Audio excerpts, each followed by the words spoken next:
Hello, my fellow forgiven sinners, and welcome to our third video on our series on the end. What does the Bible tell us about the end of the world? After last time we saw Jesus did give a number of signs of the end, but those were all signs of the end of Jerusalem, when Jerusalem would be destroyed. And that happened in 70 AD. The believers in that time saw the signs. They did as Jesus said. They got out of the city and they were able to escape the judgment on Jerusalem that God sent as the Roman army destroyed the city. Now, however, we're going to get a little bit of a shift as we continue through Matthew 24.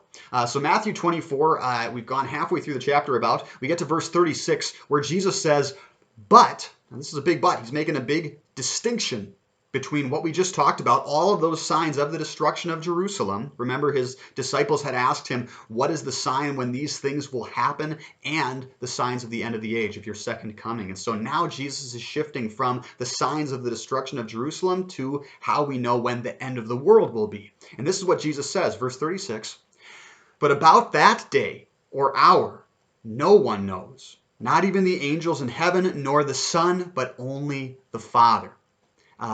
Here's something, again, very big, important for us to notice here. We get kind of a little bit of a mystery of the Trinity thing here, right? That Jesus, in his humiliation, as he has become a true man for our sake, as he is not making full use of his divine wisdom and knowledge as God, he even has this information hidden from him, right? Now in his glory, obviously, Jesus does know when the end will be, but in his humiliation here, it is hidden from him.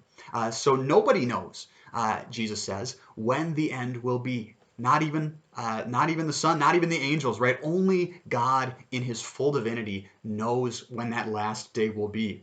So this is, again, the big stark contrast that we have. For the destruction of Jerusalem, God has said, here's all the signs. Here's what to look for. Here's how you know that it's coming soon. Get out of the city when that comes.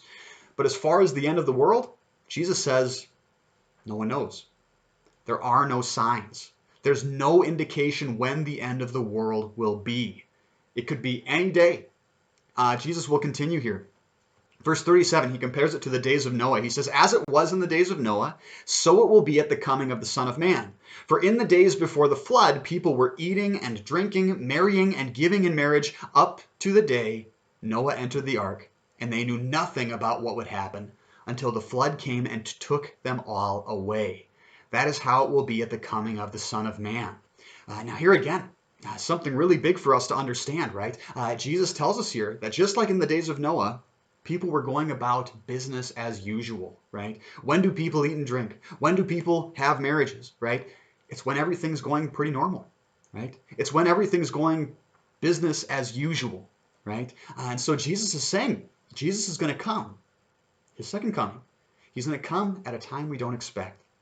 There's the old joke that if we just have one person thinking today's the day that Jesus is going to come every single day, then Jesus can never come, right? Kind of the old joke here. But that's the point, right? Nobody knows when it's going to be. There's no way for you to look into the future and prepare for when that will be. There's no way for you to pinpoint, okay, it's going to happen in 10 years, or it's going to happen in 10 months, or it's going to happen today. There's no way. And so what does that mean for you and me right now? It means we have to be ready at every single minute. And listen, even if you are an unbeliever, even if you don't believe Jesus is going to come back, you don't know when you're going to die, right? You don't know how long your life is going to happen. You could get in a car accident, boom, and you're done. And in the same way, that same truth comes to us, right? We need to be ready at every single moment, right? We need to be ready for that final day. We need to be ready for eternity at every single second, because there's not going to be a second chance, as Jesus is going to get into here. And so Jesus continues on with his picture here, actually, verse 40. This is important for us to notice as well. Jesus says, at the coming of the Son of Man. Now notice, before we do move forward with verse 40 here, who was taken away? Maybe you've heard about the idea of the rapture, that when Jesus comes back, he's going to take away all of the believers and just the unbelievers are going to be left here. But who did Jesus say was taken away in the days of Noah? Right? Jesus said they knew nothing about what would happen until the flood came and took them all away. So it was the wicked people who were taken away, right? Now in verse 40, Jesus says, 2 men will be in the field, one will be taken and the other left. 2 women will be grinding with a hand mill, one will be taken and the other left. Once again, in Jesus' picture, we have people going about business as usual. They are at their jobs doing their normal routines when all of a sudden one of them is taken, that is taken away to judgment, just as the flood took away the wicked people, and the other is left. The believer is left.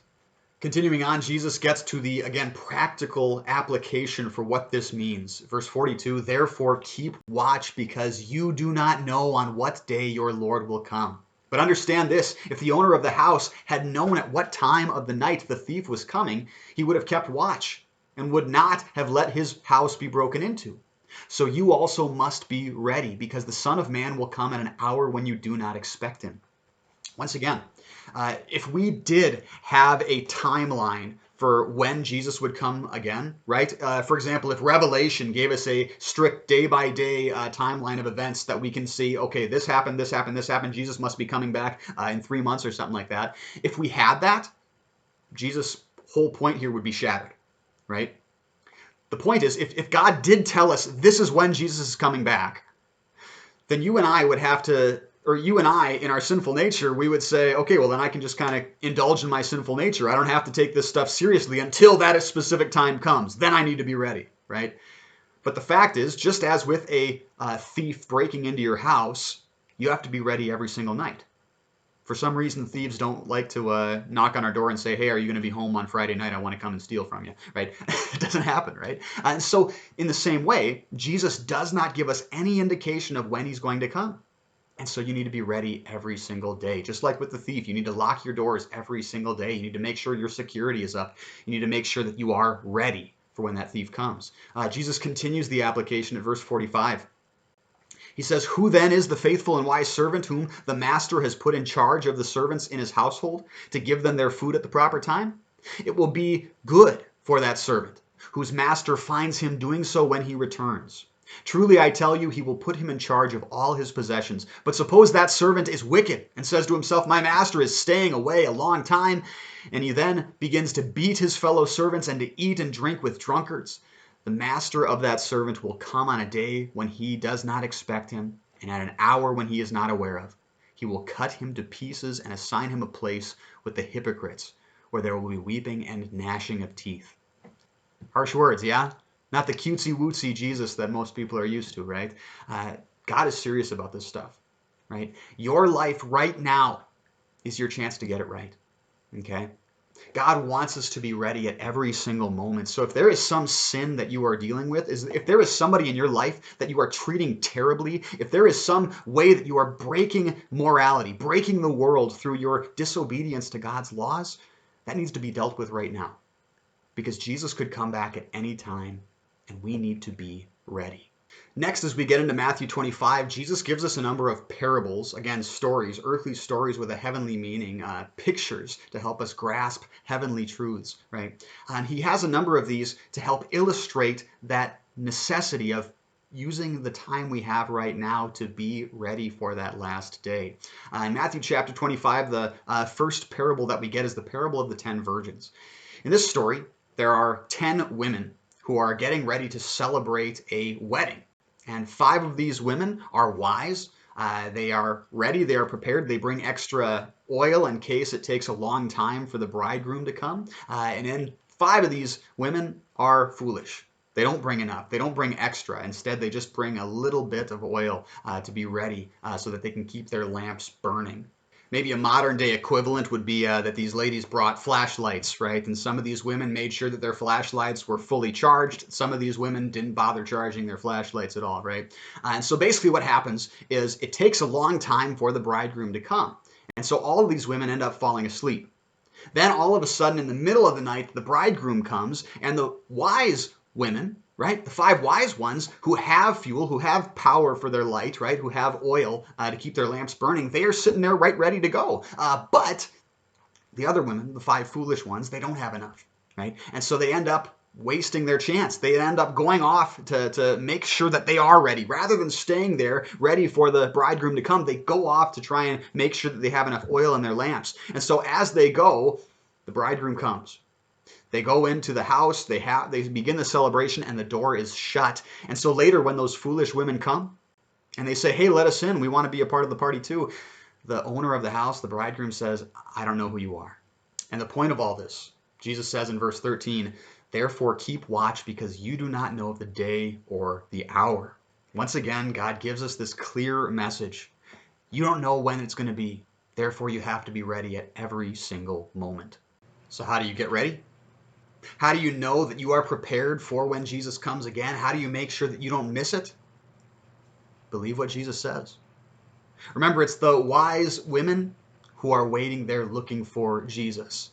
They are watching for him to come to bring them salvation. And that is what Christians do. We watch for Jesus to come according to his words. It is those who believe in the saving word of God who are ready for that last day. We'll get into this a little bit more clearly about who it is who is ready for the last day in the next video. That's it for this video. Next time, we'll dig into some of the other pictures that Jesus gives us about being ready for the last day. As always, God's richest blessings on you until we meet again. And I say, can't be that easy. And he said, and no, it wasn't easy.